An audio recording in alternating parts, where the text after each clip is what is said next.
A reading from Isaiah. How beautiful upon the mountains are the feet of the messenger who announces peace, who brings good news, who announces salvation, who says to Zion, "Your God reigns." Listen, your sentinels lift up their voices. Together they sing for joy, for in plain sight they see the return of the Lord to Zion. Break forth together into singing, you ruins of Jerusalem, for the Lord has comforted his people. He has redeemed Jerusalem. The Lord has bared his holy arm before the eyes of all the nations, and all the ends of the earth shall see the salvation of our God.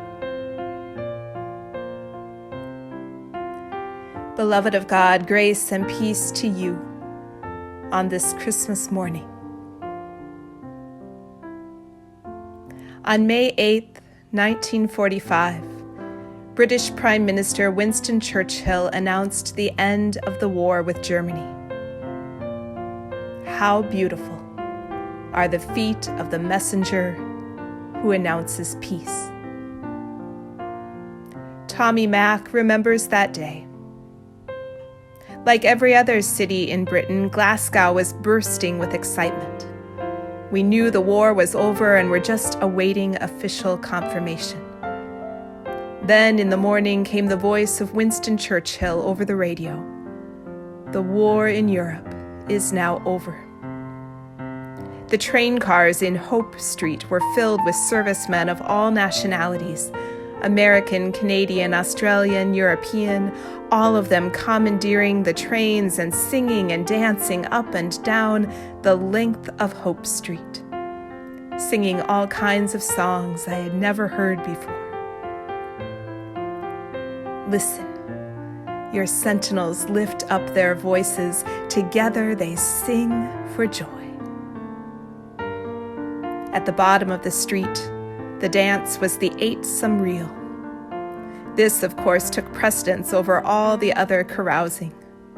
This was Scotland's national dance, and everyone could join in. The music was relayed from the old Kemsley House, former home of the Glasgow Daily Record, who also supplied the lighting for the parade. To see the lights go on again was a miracle in itself. The light shines in the darkness, and the darkness did not overcome it. Tommy Mack and so many others rejoiced on the day Winston Churchill announced the end of the war in Europe. They rejoiced even though the war with Japan continued. They rejoiced even though many of their loved ones remained far from home. They rejoiced even though there was work yet to be done. So too the people of Zion who first heard the good news of the prophet Isaiah rejoiced before that good news was fully achieved. They rejoiced even before their loved ones had returned from exile.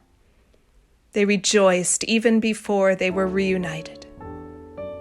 As one theologian puts it, the salvation they celebrate is so good that they need not feel its full impact to begin offering praise. Our God reigns. Our God has entered into the human story through the birth of a vulnerable baby boy. That baby grew up and gave his life for the sake of this beloved world. God raised him from the dead to defeat death forever. The war is over. And yet we still know the sting of loss, the pain of suffering, the heartache that comes with loving, with living.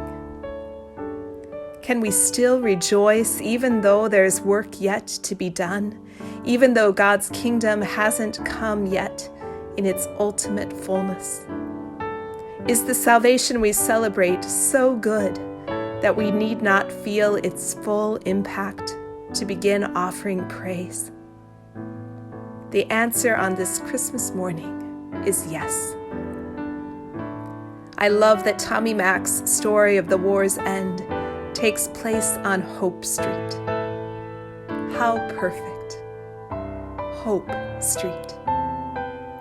Sister Joan Chittister reminds us that hope is grounded in memory. Hope digs in the rubble of the heart for memory of God's promise to bring good out of evil and joy out of sadness. And on the basis of those memories of the past, takes new hope for the future. Remember, God brought the exiles home. Remember, God ended the war. Remember, God has acted in your life in countless surprising ways.